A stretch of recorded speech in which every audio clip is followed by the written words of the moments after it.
Vamos a tener palabras de oración, hermanos, antes de iniciar este estudio.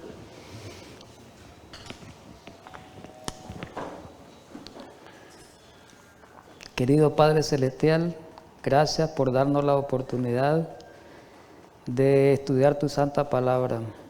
Ayúdanos para que esta palabra inspirada verdaderamente produzca efecto en nuestras vidas, en nuestros corazones.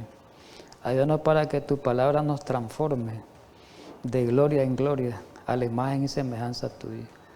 A esta hora que vamos a estudiar siempre el libro de la profecía, ayúdanos para que tu Espíritu Santo lleve esa profecía también a nuestra mente, podamos entenderla, podamos enseñarla también a otros que necesitan. Gracias por darnos la oportunidad de ser hijos tuyos. Ayúdanos para que cada día prevalezcamos en Cristo Jesús. Amén.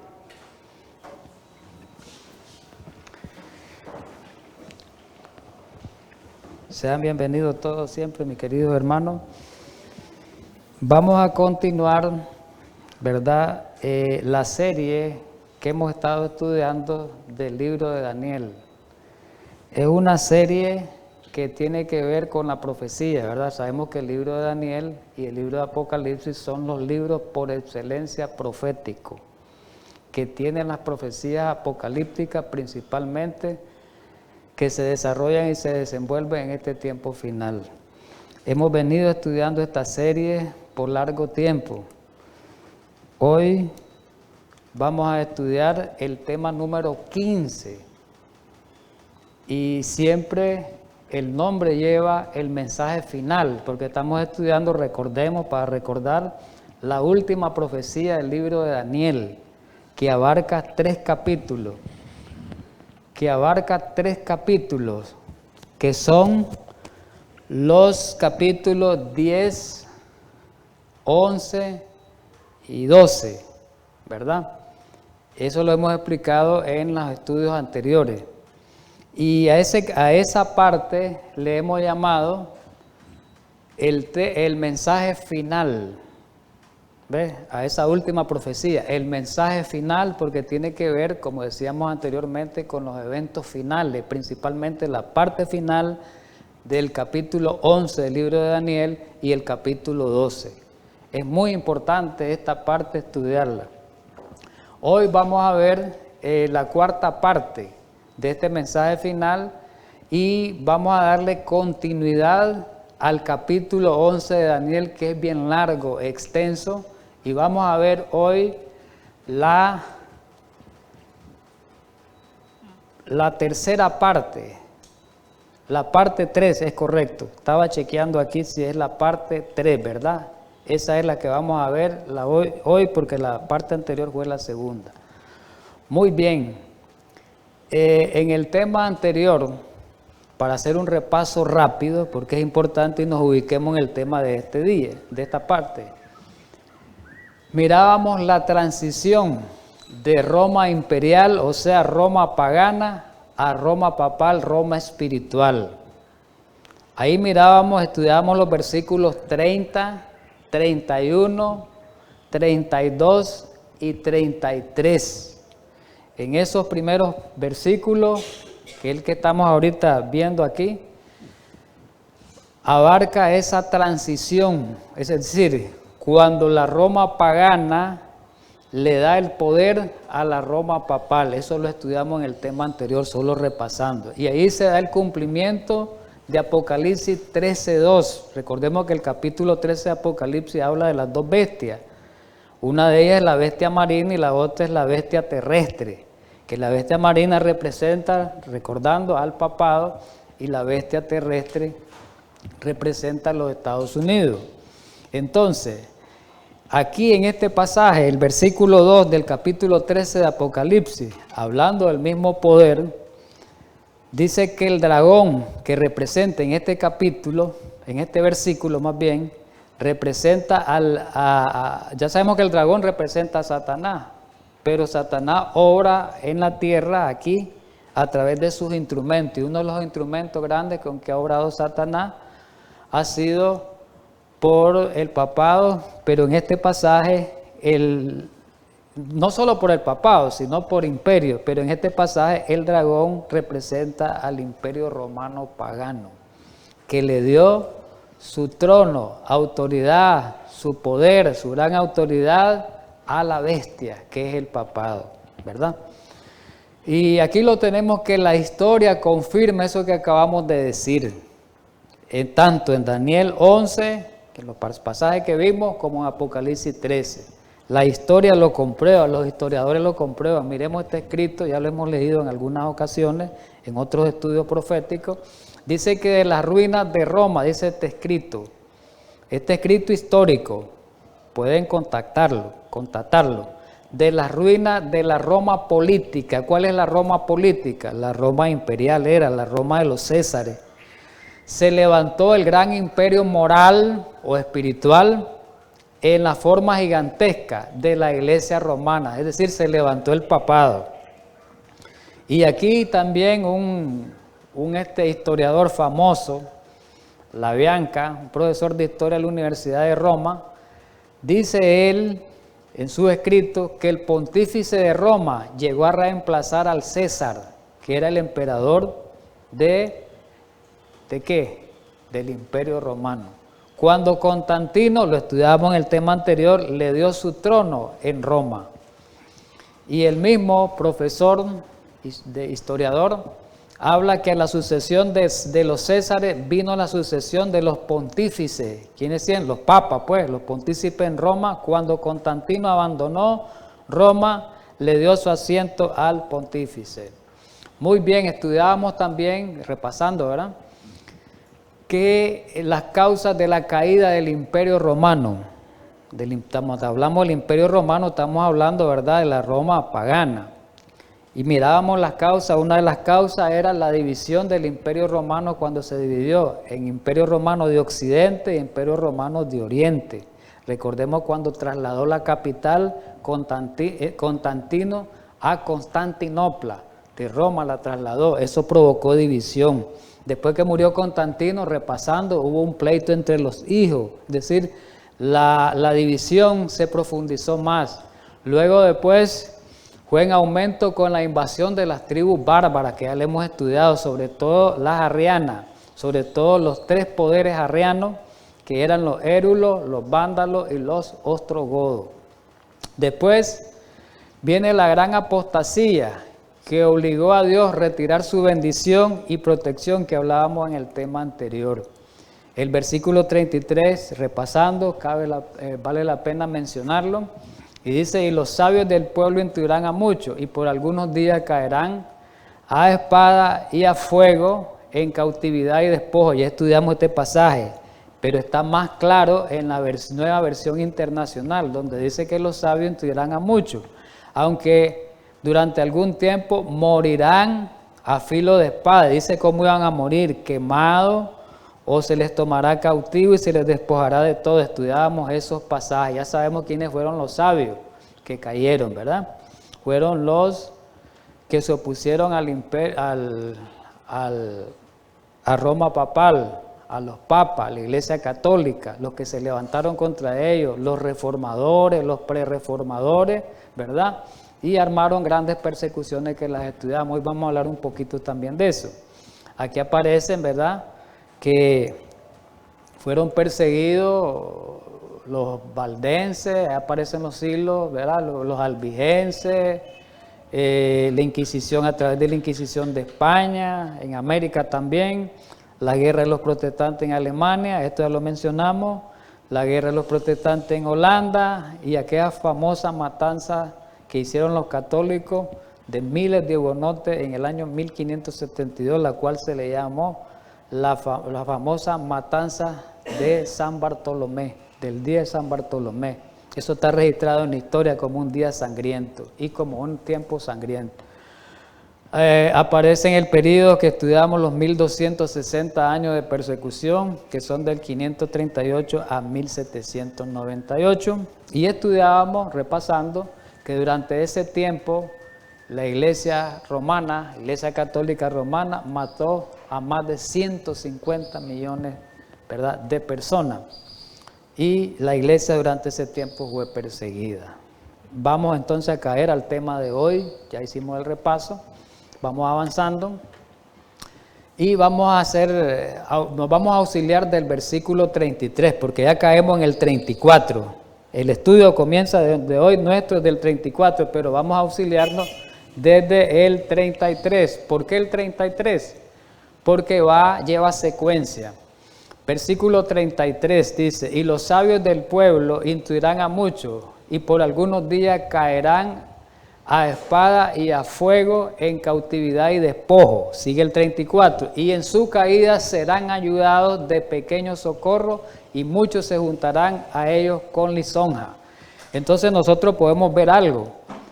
Aquí hay una continuidad, ¿verdad? Ya estudiamos versículo 33, que lo vimos hace poco, ¿verdad? En el repaso. Y aquí el 33 hablaba de que los sabios iban a caer a espada y a fuego, ¿verdad? Pero, o sea, que iban a ser perseguidos durante ese periodo que nosotros mencionábamos, ¿verdad? Y dice, pero en medio de esa persecución a donde quiero que lleguemos, Dios permitió que esa iglesia perseguida, que huyó al desierto por 1260 años, dice Apocalipsis 12, y en otros pasajes, Dios no la abandonó. A la iglesia de la Reforma, Dios no la abandonó. Dios permitió que alguien lo ayudara. Dios le dio ayuda, Dios le dio socorro, fueron ayudados, ¿verdad? Vamos a ver esa primera parte de este versículo. ¿De qué manera? La pregunta es, ¿de qué manera recibieron ayuda y socorro los perseguidos hijos de Dios? Es importante partir de ahí. Hay hechos históricos que demuestran la forma como fue ayudada la mujer, que es la iglesia, que fue la iglesia perseguida. Hay hechos históricos, hay muchos hechos históricos, pero todos se resumen, pudiéramos decir, o se centran posiblemente tal vez en estos dos que vamos a mencionar, ¿verdad? Uno de ellos, como lo dice Apocalipsis 12, que lo vamos a ver un poquito más adelante, uno de los hechos históricos más grandes, que la tierra ayudó a la mujer, el más grande de todos. La tierra ayudó a la mujer. La mujer simboliza ¿a quién? A la iglesia. Quiere decir, hay que investigar quién es la tierra.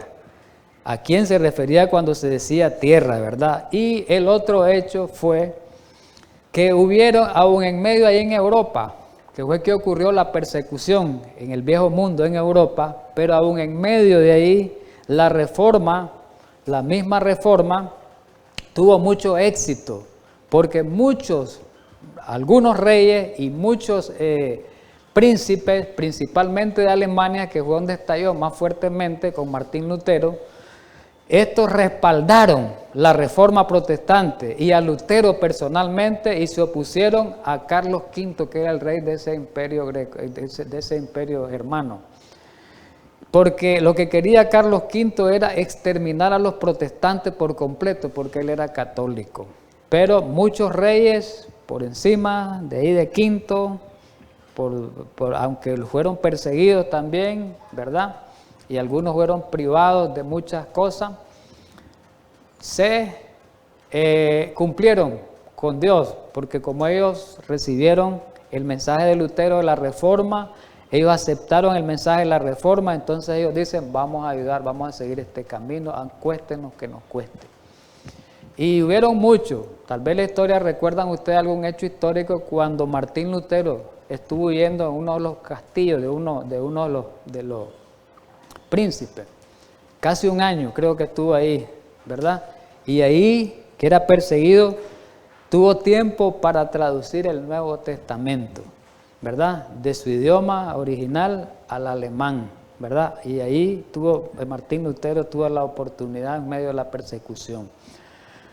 Dice que la tierra ayudó a la mujer. Para poder entender quién es tierra y cómo fue ayudada la mujer o la iglesia, tenemos que recurrir al capítulo 12 de Apocalipsis, ¿verdad?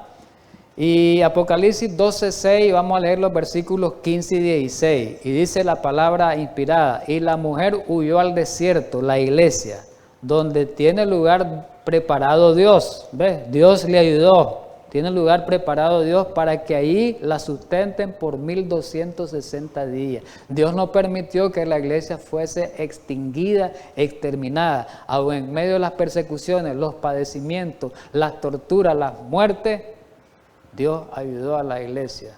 Dios permitió medios, instrumentos que ayudaran a la iglesia de ese tiempo. Y dice el versículo 10 y 15, y la serpiente, hay simbología aquí bastante, arrojó de su boca tras la mujer agua como un río para que fuese arrastrada por el río. Este lenguaje simbólico ahí donde se pierden mucho porque no lo entienden, pero hay que tratar de entender. Entendemos que la serpiente a quién representa según Apocalipsis 12, en el versículo 9. Dice que la serpiente antigua es el diablo y Satanás, dice Apocalipsis 12:9. Entonces la serpiente es Satanás en primera instancia. Y la mujer representa ¿a quién? La iglesia. Y vamos a ver lo que representa el río. Es importante esos tres términos, descifrarlos. La serpiente dijimos que es Satanás, la mujer es la iglesia, quiere decir que la serpiente arrojó de su boca contra la iglesia agua como un río. ¿Qué es agua como un río?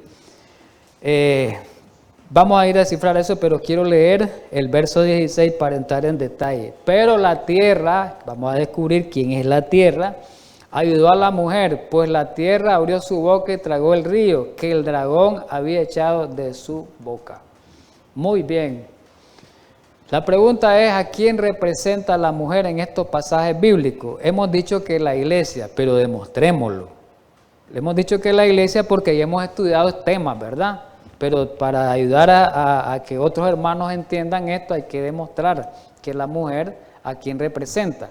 Hay muchos pasajes en la Biblia que dicen, y principalmente el Antiguo Testamento, bueno, y en el Nuevo Testamento, que dicen que el término mujer en la profecía significa iglesia, ¿verdad? Isaías 54, el 5 al 6, Jeremías 6:2, 3:20 y 6:2, Ezequiel 23, está en el Nuevo Testamento 2 de Corintios 11:2, en Efesios 5 también hablan del 23, 24 en adelante, Apocalipsis 12:1 también. Todos esos pasajes hablan, ¿verdad?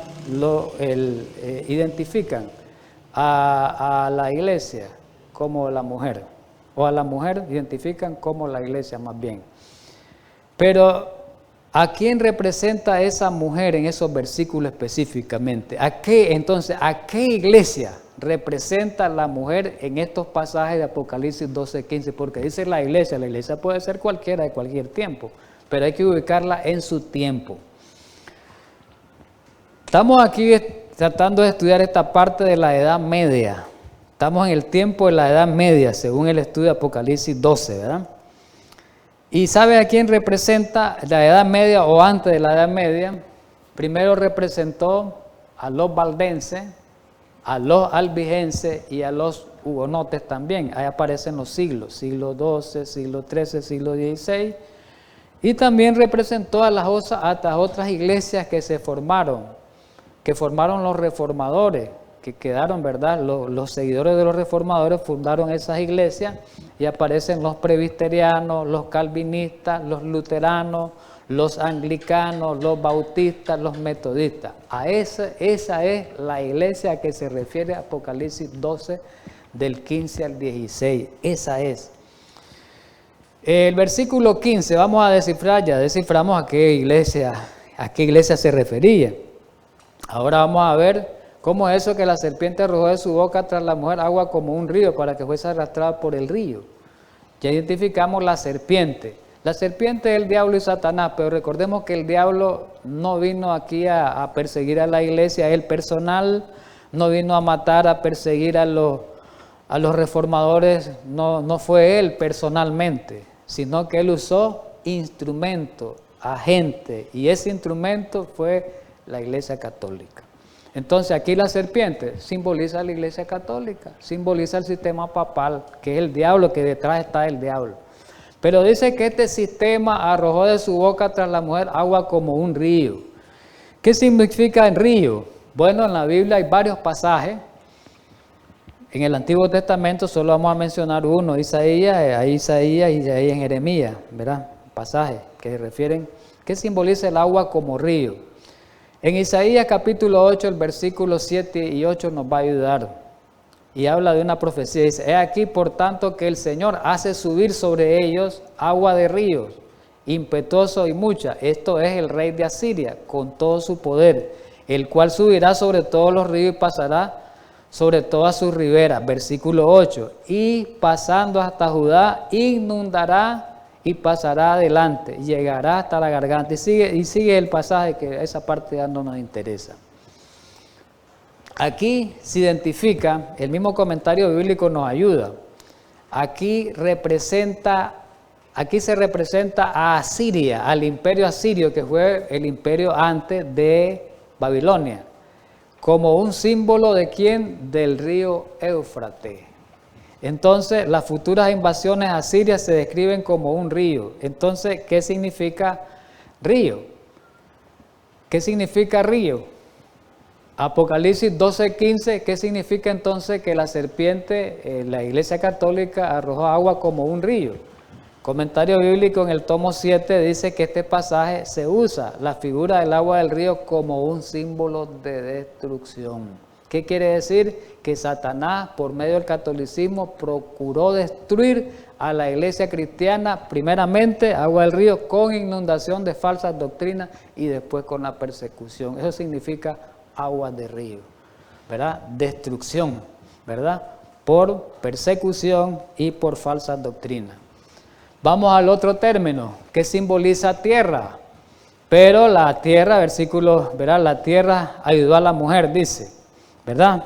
Entonces, si aguas simbolizan muchedumbre. Apocalipsis 17:15 dice que aguas simboliza mucha gente, muchos pueblos, ¿verdad? Y lo contrario, por contraste, dice comentario bíblico, tomo 7, Adventista 8:26, por contraste de ese pasaje, va a representar tierra, las regiones donde habían pocos habitantes. Significa que este poder, que el poder, ¿verdad?, que sale de la tierra surgirá en un lugar con poca población y pequeñas civilizaciones. La historia dice eso, lo comprueba, que en la Edad Media ya sabemos que Europa está dominada por el papado, aquí dice está escrito, y que la iglesia y el Estado estaban unidos, y que los protestantes fueron perseguidos, y que esa persecución iba en aumento cada día. Pero como resultado de estas terribles persecuciones, ya no hubo lugar donde se escondieran los descendientes de la Reforma, o los que se opusieron al papado, los que no aceptaron sus enseñanzas. Entonces tuvieron que salir de Europa, tuvieron que huir a otro continente, a otro lado, y ellos huyeron en el año 1620, partieron de Europa y llegaron a América, desembarcaron, venían huyendo de esa persecución papal. Y dice la historia que llegaron a Norteamérica, a Estados Unidos, donde habían tribus indígenas, ¿verdad? Habían en ese momento, en ese tiempo, y históricamente hubo un solo lugar de refugio para los protestantes perseguidos, y ese lugar fue Norteamérica. Y vemos en la historia que en el espacio de 150 años, cuando vinieron estos peregrinos, después vinieron otras embarcaciones, estos fundaron colonias. Y después estas colonias se hicieron más grandes, se multiplicaron y llegaron a fundar la nación de Estados Unidos. Y esa es tierra, la nación de Estados Unidos es la tierra que ayudó a la mujer. ¿Por qué los ayudó? Porque a los que venían persiguiendo les dio albergue. Y ahí fundaron un estado, fundaron una república, fundaron una nación, ya no con los principios papales, ni con los principios de reyes, ¿verdad?, sino que unos principios totalmente diferentes, democráticos y religiosos. Y aquí están la historia, pues. En 1755 inicia la lucha de las colonias por la independencia, después se da el 4 de julio, que se celebra en Estados Unidos el Día de la Independencia. En el año 1787 se redacta la Constitución y en 1789 se compuso la Carta o Declaración de Derechos, ¿verdad? Y en 1791 los documentos fueron ratificados y finalmente en 1798 Francia, los franceses reconocieron a Estados Unidos como una nación, después lo hicieron otros países. Muy bien, ya miramos la primera forma, recordemos que habían dos formas. En este estudio estamos presentando dos maneras cómo fue ayudado, cómo Dios permitió esa ayuda a la iglesia de ese tiempo que era perseguida. Ya miramos que la tierra ayudó a la mujer, que es los Estados Unidos, al darle refugio, ¿verdad? Y fundar ese país. El segundo hecho fue que varios estados o príncipes alemanes, ellos respaldaron y protegieron la reforma protestante y a Lutero. Aquí hay escritos, vamos a leer dos escritos que están en conflicto de los siglos y en otras partes de la historia. No permita a Dios, dijo uno de los príncipes, Juan de Sajonia, uno de los príncipes, que yo sea excluido. No permita a Dios que yo sea excluido. Estoy resuelto, dice el príncipe, cuando estaban persiguiendo a la Reforma. Estaban persiguiendo a Martín Lutero. En medio de ese, estoy resuelto. En ese momento, mire, clase de valentía la de ese príncipe. Ojalá que esa valentía la tengamos los adventistas el séptimo día en el tiempo final, ¿verdad?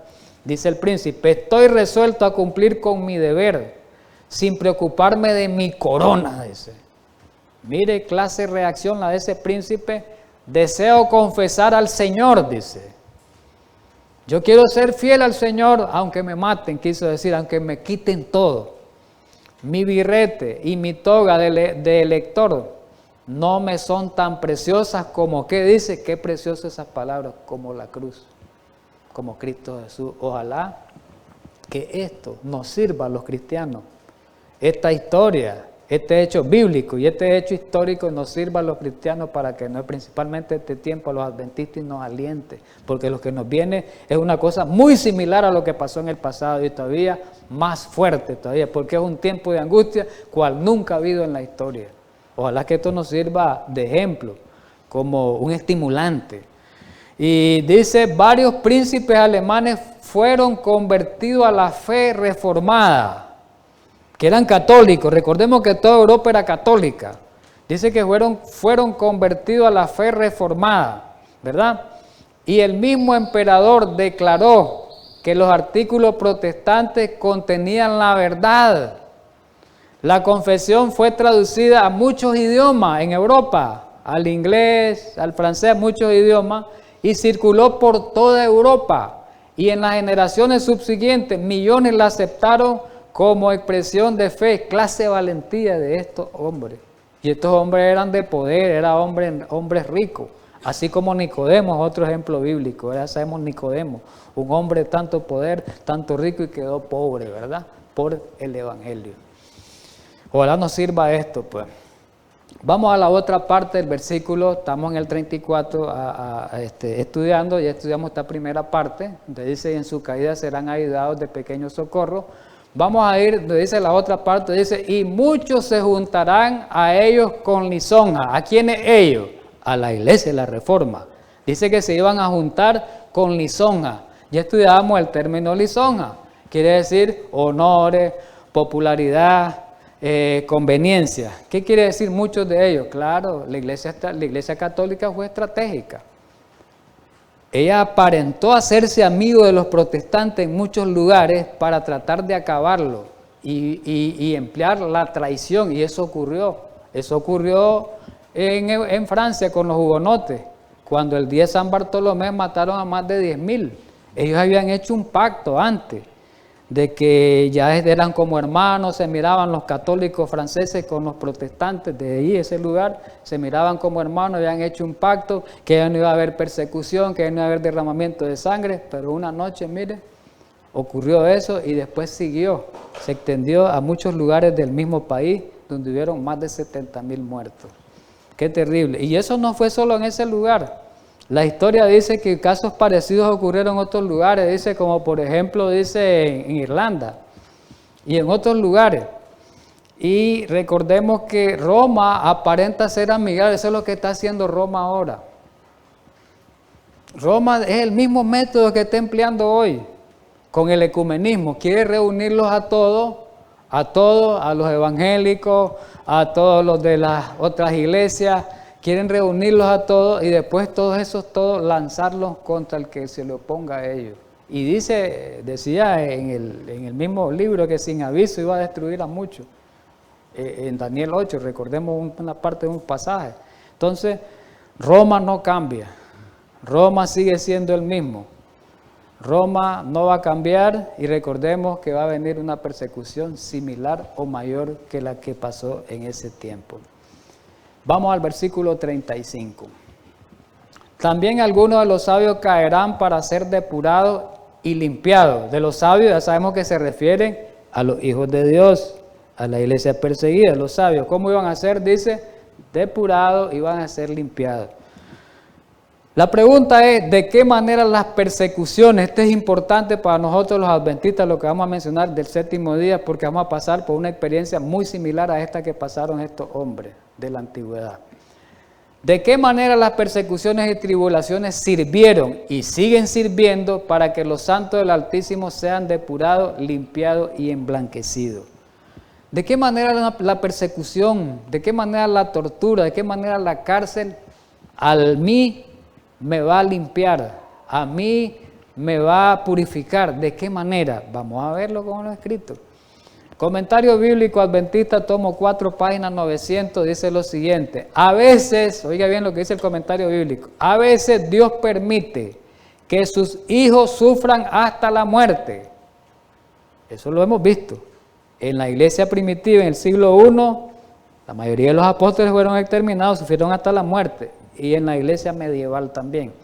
A veces Dios permite que sus hijos sufran hasta la muerte para que sus caracteres sean purificados y preparados para el cielo. Dios lo permite ¿para qué? Con un propósito, para que seamos salvos, para refinarnos. Porque no hay otro medio. Dios agota todos los medios, dice, solo este medio, a través de este medio es que te vas a salvar. Entonces Dios lo permite, ¿verdad? Recordemos que dice la Escritura en Romanos 8, que todas las cosas sirven a bien. Sean buenas, sean malas, Dios tiene un propósito y permite para nuestro bienestar espiritual, para nuestro beneficio espiritual, para nuestro crecimiento espiritual. La Biblia lo declara, Malaquías 3:3, por ejemplo, que dice, y se sentará Dios para afinar y limpiar la plata, porque limpiará a los hijos de ¿quién? De Leví. ¿Quiénes son los hijos de Leví? Sus hijos. La iglesia, dice que Él nos va a limpiar, Él nos va a purificar, Él nos va a afinar como oro, nos va a afinar como metal precioso, dice, para que seamos una ofrenda verdadera para Dios. ¿Estamos de acuerdo? Y en Primera de Pedro, capítulo 1, el versículo 6 y 7 también dice eso. En lo cual vosotros os alegráis, aunque ahora por un poco tiempo, si es necesario, tendrás que ser afligido en diversas pruebas. Dice que tenemos que ser afligidos en diversas pruebas. Y después dice, para que sometida a prueba vuestra fe, mucho más preciosa que el oro, el cual, aunque perecedero, se prueba con fuego, sea hallada en alabanza, gloria y honra, cuando sea manifestado Jesucristo. Entonces está diciendo que las pruebas sirven para que nosotros podamos ser purificados, para que nosotros podamos después que pasemos por esa prueba y ser purificados y ser limpiados, podamos rendir alabanza y gloria a Cristo Jesús. Vamos a ayudarnos con el espíritu y profecía un poquito. Metimos un poquito de espíritu y profecía para ayudarnos, ¿verdad? Ya miramos la parte bíblica, ahora esta nos va a ayudar a ampliar más. Las pruebas son los operarios de Dios. ¿Para qué? Permitidas para la perfección ¿de qué? Del carácter. Sin prueba no podemos nosotros perfeccionar nuestro carácter. Jesús lo dijo claramente, hermano.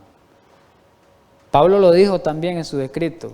Pablo dijo en Filipenses 1:29, porque a vosotros os he concedido a causa de, oiga bien, a causa de Cristo. No solo que creáis en Él, sino que padezcáis por él. No solo basta creer, sino padecer por Cristo. Así es que podemos ser salvos. No importa cuán grandes sean las privaciones y los sufrimientos del cristiano, oiga bien, que tanto nos quejamos nosotros. Ay, que esta prueba demasiado, ahorita en esta pequeña prueba, pues la que viene. No importa cuán grandes sean las privaciones y los sufrimientos del cristiano, no importa cuán oscura e inescrutable pueda parecer la senda de la providencia, él debe regocijarse en el Señor cuando estemos pasando por eso, pero mentira, no nos regocijamos. Sabiendo que todo ayuda para su bien. ¿Estamos de acuerdo? Sigo avanzando por el tiempo, hermano. Se me ha mostrado, carta 5.1880, la anterior era Review and Herald de 1902. Se me ha mostrado que en lo futuro, y principalmente en lo futuro que viene, veremos cuán íntimamente estaban relacionadas nuestras pruebas con nuestra salvación. O sea, la prueba y la salvación, ¿verdad? Están directamente relacionadas. Tenemos que ser probados para ser salvos. Jesús lo dijo claramente: si alguno quiere venir en pos de mí, niéguese a sí mismo, tome su cruz y sígame. ¿Estamos de acuerdo? Otra cita grande, muy bonita esta cita. La fe por la cual vivo, página 92. La purificación del pueblo de Dios no puede lograrse, digamos bien, sin que dicho pueblo soporte padecimiento. Ahí se aplica lo que el pasaje que dije, Filipenses 1:29. No solo basta creer en Cristo, sino padecer por Él. Así que, mis queridos hermanos, ojalá podamos entender esto. Él nos conduce de un fuego a otro. Oigamos bien, caemos una prueba, vamos a otra mayor, vamos a otra mayor, vamos a otra mayor y vamos a otra mayor. No vamos a ir a otra menor. Él nos conduce, si vamos progresando en la fe, si vamos progresando en el cristianismo. No va a ser menor la prueba, las pruebas siempre van a ser mayores. Él nos conduce de un fuego a otro probando nuestro verdadero valor. La verdadera gracia está dispuesta a ser probada. Aquí viene el problema, el peligro. Aquí vamos a un peligro que es donde caemos todos. Y si estamos poco dispuestos, como quien dice, a que seamos probados, dice que esa actitud, esa condición es peligrosa. Si nosotros no queremos pruebas, es peligroso porque nos vamos a perder. Más bien deberíamos desear las pruebas, pero ¿quién va a desear las pruebas, hermano? ¿Verdad que no? La naturaleza carnal, nuestra naturaleza carnal no quiere ser probada, no quiere ser transformada, no quiere ser limpiada, no quiere ser purificada. Pero Dios quiere, por eso dice que se va a sentar y va a afinar a la tribu de Leví. La tribu de Leví significa sus hijos de Dios en este tiempo, su pueblo remanente de este tiempo, aplicándola, ¿verdad? Y ahí dice, me voy a saltar un poquito, Él permite Él permite los fuegos de la aflicción que los asalten para que así puedan ser purificados. Sigo un poquito. Las pruebas de la vida son los obradores de Dios para remover las impurezas, las enfermedades y las asperezas en nuestro carácter y transformarlo de tal manera que podamos ser aptos, dice, para los cielos, pues digámoslo ahí. Si no, no vamos a ser aptos para el cielo. 11:36, vamos al versículo 36, vamos, ¿verdad? Dice el 36, y el rey hará su voluntad, y se ensorbecerá, y se engrandecerá sobre todo Dios, y contra el Dios de los dioses hablará maravillas. Qué importante es esto. ¿Quién es ese rey que iba a hacer su voluntad? Bueno, aquí donde hay divergencia entre los adventistas, por eso puse este comentario. Aquí hay divergencia entre los eruditos adventistas y ha habido desde el tiempo de los pioneros. Dice este comentario bíblico, tomo 4, página 900, para que cuando ustedes miren, predique a alguien otra cosa diferente a lo que vamos a estudiar aquí, o lean un libro diferente, pues ustedes saben que hay otra interpretación. Entre los expositores adventistas ha habido generalmente dos puntos de vista sobre los versículos del 36 al 39 de Daniel. Dos puntos de vista.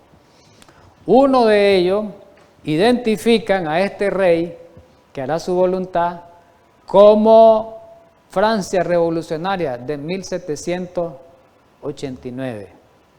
Uno de ellos, entre ellos Uriah Smith, uno de los pioneros adventistas, en su libro Daniel y Apocalipsis, ahí él aplica esta, y muchos adventistas aplican esta posición, pero hay otros dentro del pueblo de Dios adventista que miran que ese poder, que el rey que hará su voluntad, es el papado. Por un lado dicen unos, es Roma, Francia, la revolución, tiempo de la Revolución Francesa, el poder ateo que ahí surgió, era un poder ateo, ¿verdad? Y la otra interpretación es el papado. Nosotros vamos a seguir la del papado.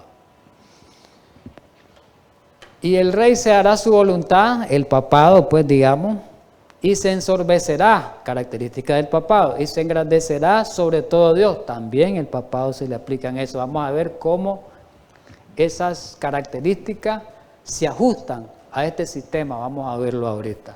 ¿Qué significa se ensorbecerá y se engrandecerá contra todo Dios? ¿Qué es soberbia? Arrogancia, altivez y orgullo. El papado no tiene esas características.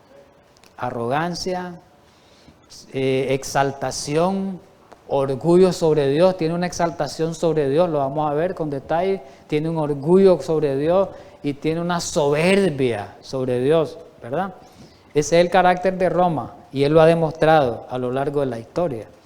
Y hay otros pasajes que ayudan a este pasaje para que podamos identificar en este versículo que el poder de Roma, más bien identificar, no, más bien confirmar que este poder es el poder romano, católico romano.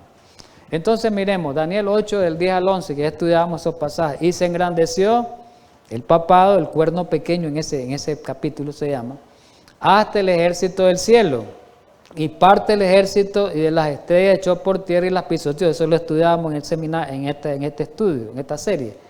Aún se engrandeció el papado contra el príncipe de los ejércitos. Decíamos que el príncipe de los ejércitos era Cristo Jesús. Estudiamos bien esos pasajes. La pregunta es, ¿de qué manera el papado se engrandece contra Dios? Eso es importante. Segunda Tesalonicenses 2 del 3 al 4 nos ayuda, ¿verdad? Sabemos que ahí está hablando de este sistema. Y mire cómo lo describe el apóstol Pablo. Versículo 3, y nadie os engañe en ninguna manera, porque no vendrá sin que antes venga la apostasía y se manifieste el hombre de pecado, el hijo de la perdición. ¿Quién es ese hombre de pecado, hijo de la perdición? ¿A quién se le aplica? Sistema papal. ¿Y por qué? Porque el versículo 4 hace ajustar esas características a ese sistema. No hay otro poder que se ajuste a estas características del versículo 4. El cual, el sistema católico romano, se opone y se levanta contra todo lo que se llama Dios o es objeto de culto. ¿Y qué más dice? Tanto dice, tanto, como que dice, que es una barbaridad, tanto que se sienta en el templo de Dios como Dios, haciéndose pasar por Dios. ¿Verdad? Y ahí dice qué significa oponer, qué significa se opone. Ahí está la palabra griega, ser adversario. O sea, al oponerse dice que resiste a Dios. Es adversario contra Dios, quiere decir en el término ya traducido.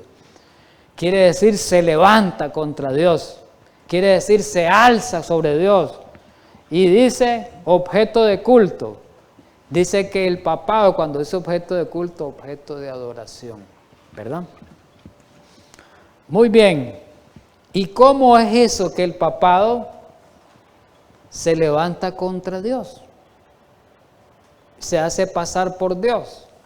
Bueno, ya hemos estudiado esto en otros temas del capítulo 8, porque hay un paralelismo entre Daniel 8 y Daniel 11, lo hemos estudiado. Aquí como que estamos repitiendo algunas cosas, pero es necesario hacerlo.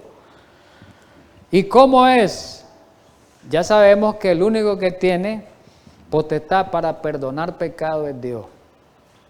Pero los papas, los católicos se han atribuido esa potestad. Y esa es una de las maneras que se levanta contra Dios, esa es una de las maneras que blasfema contra Dios, esa es una de las maneras que se engrandece contra Dios, esa es una de las grandes soberbias. ¿Cuál es? Aquí está ese escrito, y este escrito, ve, es un escrito católico. Búsquese donde se quiera, por cielo, por tierra, y no se hallará más que una sola criatura que pueda perdonar al pecador, que lo pueda librar de la cadena del infierno. Ese extraordinario ser es el sacerdote católico. Mire clase de blasfemia esa. ¿Ah? Se cumple el pasaje. Clase de blasfemia. El sacerdote católico levanta la mano y pronuncia las palabras de absolución, y en un instante, como un rayo de luz, las cadenas del infierno, mire, se quiebran y el pecador llega a ser hijo de Dios. Tan grande es el poder del sacerdote que los juicios, oiga bien, del cielo están sujetos a su decisión. Clase de... Esa sí sobrepasó. El sacerdote decide aquí los juicios del cielo. Dice. Mire, clase. Hay otro escrito aquí también. En el Catecismo de la Iglesia Católica, el Catecismo de Trento, que ahí fue promulgado. Te absuelvo, dice el sacerdote católico, de tus pecados en el nombre del Padre, del Hijo y del Espíritu Santo. Todavía lo mencionan. Es una llave maravillosa en las manos del sacerdote, dice el Catecismo. Los obispos y los presbíteros, en virtud del sacramento de las santas órdenes, tienen el poder de perdonar todos los pecados en el nombre del Padre, del Hijo y del Espíritu Santo. Qué blasfemia más grande. ¿Qué dice la Biblia? Sí, aquí está la Biblia lo que dice. Marcos 2 del 5 al 7 y Mateo 9, 6. Dice que el único, ahí habla de aquel incidente del paralítico, donde le dice en el versículo, viendo Jesús la fe, dice, de ellos, dijo al paralítico, hijo, tus pecados te son perdonados. ¿Y quiénes estaban ahí? Los fariseos, ¿qué dijeron de ellos? ¿Y cómo va a ser posible? Dice, ¿cómo habla dice el versículo 7. No lo estoy leyendo literalmente. ¿Y por qué habla así? Dice, está blasfemando. ¿Quién puede perdonar pecados si no solo Dios? ¿Por qué dijeron eso los fariseos? Porque no creían que Cristo era Dios, el Hijo de Dios. Entonces dice, ¿cómo este hombre va a perdonar pecados? Este simple carpintero va a perdonar pecados. Si solo Dios es el que puede perdonar pecados. ¿Verdad? Y Mateo 9:6 dice lo mismo, pues, ¿verdad? Que es el mismo incidente. Otra blasfemia es que si Jesús, siendo hijo de Dios, no permitió que le llamaran padre, ¿verdad? Pero al Papa se le llama padre, esa es otra arrogancia, otra blasfemia grande. Mateo 23:9 dice que no llaméis padre a nadie, dice. Aquí dice que no llamemos padre a nadie, dice. ¿Quién es el único padre? Dice. Vuestro Padre es el que está en los cielos, dice, el Padre eterno. Y otra de las blasfemias grandes es que son mediadores.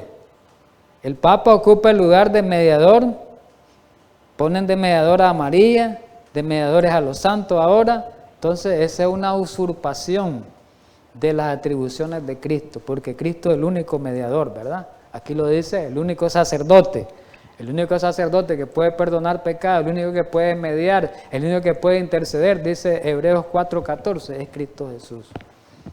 Él es el gran sumo sacerdote nuestro, Cristo Jesús. Pero vamos a ver algunas arrogancias papales que ya le hemos visto en otras ocasiones, ¿verdad? Algunas arrogancias papales, por ejemplo, el Papa León XIII, dijo él, ocupamos en esta tierra, uno de los papas, ocupamos en esta tierra el lugar del Dios omnipotente. Lo que dijo Pablo lo dijo en Tesalonicense, dice, se sienta en el asiento de Dios, por así decirlo, se sienta y se hace que lo adoren como Dios, ¿verdad? Aquí está, mire, ellos mismos lo dicen. Cuando Pablo escribió eso ni siquiera existía la Iglesia Católica. Y mire cómo se cumple en la historia va dando el cumplimiento de toda esa profecía que estaba en Tesalonicense. El Papa Bonifacio VIII, declaramos diciendo, definiendo y pronunciando que es absolutamente necesario para la salvación de toda criatura humana ser sujeta al pontífice romano. Y el último, Juan Pablo, el Papa más reciente, Juan Pablo II, un Papa más reciente, exactamente creo que fue en el año 1984 cuando llegó a Estados Unidos, el 12 de diciembre, dijo esto. Lo registra en Los Ángeles Times, un periódico de California, en Los Ángeles. Dice, no acudas a Dios, dijo Juan Pablo, para el perdón de los pecados, ven a mí. ¿Para qué va a ir a Dios? Ven a mí, que yo soy el que te voy a absolver. ¿Ah? Blasfemia, ¿verdad? Pero hay otra forma de blasfemia también, porque hay varias formas de blasfemia. Una de las blasfemias grandes, una de las exaltaciones grandes, una de las soberbias grandes del papado, los predijo más de 500 años antes de Cristo, el profeta Daniel, que ya lo estudiamos eso. Daniel 7:25 dijo que este poder iba a hablar palabras contra el Altísimo. Ya lo estudiamos ese pasaje. Y a los santos del Altísimo iba a quebrantar, que era la persecución, ¿no? Y pensará, esto es lo más importante de este contexto de ahorita, en cambiar los tiempos y la ley. ¿Qué es lo que iba a cambiar este sistema? Los tiempos y la ley. ¿Se cumplió? Sí, se ha ido cumpliendo. Se cumplió. ¿Y cómo se ha cumplido esto? Aquí está el cambio. Aquí podemos verlo ahí en pantalla, el cambio. ¿Cómo cambió el papado? A través del catecismo católico está registrado en el Concilio de Trento. Hicieron esto, ¿verdad? ¿Cómo cambió el papado la ley?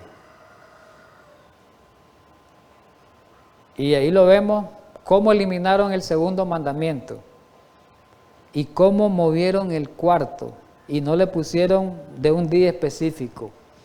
Dice, santificará las fiestas. No da tiempo para explicar bien esto con más detalle porque esto ya lo estudiamos. Solamente estamos haciendo mención porque el pasaje nos dice, ¿verdad? ¿Cómo cambiaron el sábado? Nosotros hemos visto a lo largo de la historia cómo fueron cambiando ellos el sábado. ¿Verdad que lo hemos visto? Fue de una manera lenta, ¿verdad? A través de los siglos, progresiva, ¿verdad? No vamos a hacer tanta mención de esto, lo único sí que vamos a decir que en esa enciclopedia católica pronta, biblioteca, ahí aparece un artículo que se está registrado en la historia y se puede buscar eso, ahí en internet pueden buscarlo. Y dijo ahí el Papa que el Papa tiene tan grande autoridad y poder que puede modificar, explicar e interpretar las leyes divinas. O sea que el Papa puede cambiar la ley de Dios, pues. Puede modificarla, cambiarla. Él tiene poder. Y dice más que el Papa puede modificar la ley divina. Dice algo más. Porque su poder no es de hombre, sino es poder de Dios. Mire qué clase de blasfemia. Eso ya lo hemos visto. Repito, esto lo estamos estudiando porque el pasaje lo amerita. No es algo nuevo para muchos. La Iglesia Católica admite, ella misma la admite, como tiene la autoridad, como ellos son dioses aquí en la tierra, ellos dicen, nosotros tenemos la autoridad de cambiar esto. Y dicen ellos, sí, el sábado ha sido el día del Señor en la Biblia, pero nosotros estamos por encima de la Biblia. ¿Ven? Y ellos dan su argumento. Por lo menos aquí está este argumento del Concilio de Trento. La Iglesia de Dios, en su sabiduría, ¿ven? Su sabiduría, ¿cuál sabiduría es? Sabiduría divina, según ellos. Ha ordenado, según ellos, ha ordenado que la celebración del sábado fuese transferida al día del Señor, que es el día domingo. Ellos lo ordenaron. La Biblia no lo dice. No, la Biblia no dice eso del cambio, pero nosotros sí lo decimos. Como quien dice, ¿y qué? Nosotros estamos por encima de la Biblia. Se cumplen las palabras de Pablo, se cumplen las palabras de Daniel. Otro pasaje, cita histórica. El domingo, dicen ellos, en un periódico, 1923, Récord Católico. El domingo es nuestra marca de autoridad. La iglesia está por encima de ¿qué? Clase de otro, eso sí, eso yo no sé si ya sobrepasó la blasfemia, hermano. Y la transferencia de la observancia del día de reposo es prueba de este hecho. Aquí está este otro fundamento, miren. Este otro fue la Iglesia Católica la que decidió que el domingo fuese el día de oración para los cristianos en honor de la resurrección. Pero ¿qué dice la Biblia? ¿Qué dijo Jesús cuando estaba en la tierra? Porque Mateo 5:18, en el Sermón del Monte lo dijo Jesús esto. Porque de cierto os digo que hasta que pasen el cielo y la tierra, ni una jota, ni una tilde pasará de la ley hasta que todo se haya cumplido. Ya pasó cielos y tierra, no ha pasado. Ya vino Jesús, no ha venido. Ya pasó el tiempo de angustia, no ha pasado. Entonces, como no ha pasado cielos y tierra, la ley sigue vigente. Jesús dijo por eso que no había venido a abolir la ley y los profetas, sino lo que había venido a hacer es darle amplitud, darle su verdadero concepto. Pero la nueva versión internacional como que lo da un poquito más explícito. Dice, les aseguro que mientras existan, esta está todavía más explícita, mientras existan y hoy existen cielo y tierra, ni una letra, ni una tilde de la ley, perecerán hasta que todo sea cumplido. Comentario bíblico, tomo 7, página 910, dice, el hombre de pecado se ha exaltado a sí mismo contra Dios, lo vimos, se siente en el templo de Dios, mostrándose a sí mismo como Dios. Lo vimos que él ha pisoteado el sábado, que es el gran memorial de la creación, y fue establecido para conmemorar su obra creadora. Y en su lugar, dice aquí el escrito, ha presentado al mundo un día común. Ese es un día común que nada, no tiene ningún valor en la Biblia. Cuando Dios hizo la creación, el primer día era un día común. No fue un día santificado. No fue un día que lo hizo santo, no fue un día que lo apartó, pero ahora el Papa, como tiene más poder que Dios, está por encima de la Biblia, ya lo santificó. Por eso dice santificar la fiesta, santificó el domingo, según ellos, Este día Él lo ha elevado como si fuese un rival del sábado, a ser observado y honrado. Así el mundo ha sido colocado contra Dios. Por eso los protestantes están siguiendo, bebiendo ese vino de Babilonia, lo han venido bebiendo y bebiendo y lo seguirán bebiendo. Porque el Señor descansa, que Él ha santificado el día de su descanso. Porque el Señor declara que Él ha santificado el día de su descanso. Hay otra manera de que los papas se han elevado contra Dios. ¿Y cuál es esa manera? Este pasaje lo dice. Del Dios de sus padres no harán caso. El cardenal Newman dijo en ese escrito, que se llama El desarrollo de la religión cristiana, página 353, que todo el sistema católico de adoración, tanto los templos, los inciensos, el aceite, las velas, el agua bendita, su fiesta, sus procesiones, sus bendiciones de campo, sus vestiduras sacerdotales, sus imágenes, todos son de origen pagano. Entonces el pasaje se cumple, del Dios de los padres no harán caso. Pero hay otras cosas importantes, del Dios de sus padres no, ni del amor de las mujeres. O sea, el sistema católico romano, del Dios de sus padres no hizo caso, ni del amor de las mujeres. ¿En qué sentido? ¿A qué se aplica esto? 1 Timoteo 4, del 1 al 3 lo dice, que en este tiempo, no voy a leerlo por el tiempo, hermano, ahí está en la pasada. Una de las apostasías más grandes que iba a haber es que iban a prohibir casarse a los sacerdotes, el celibato. Eso lo dijo, eso lo predijo Pablo y se está cumpliendo en este tiempo. El Papa Gregorio VII en el año 1079 decretó por la ley católica el celibato sacerdotal, prohibido que se casen los sacerdotes, los curas, con cumplimiento a lo que dice el pasaje de Pablo y en cumplimiento a lo que decía Daniel siglo antes. ¿Qué dice la Biblia de esta práctica?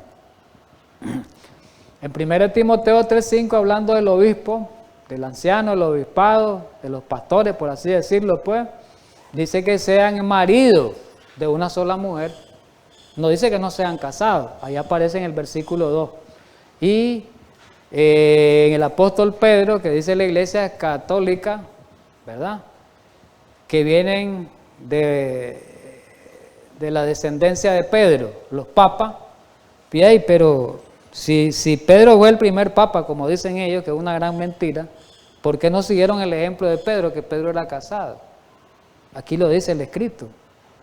¿Ves? Si Pedro tenía suegra es porque este era casado. Entonces, es un incumplimiento total. Ya para terminar.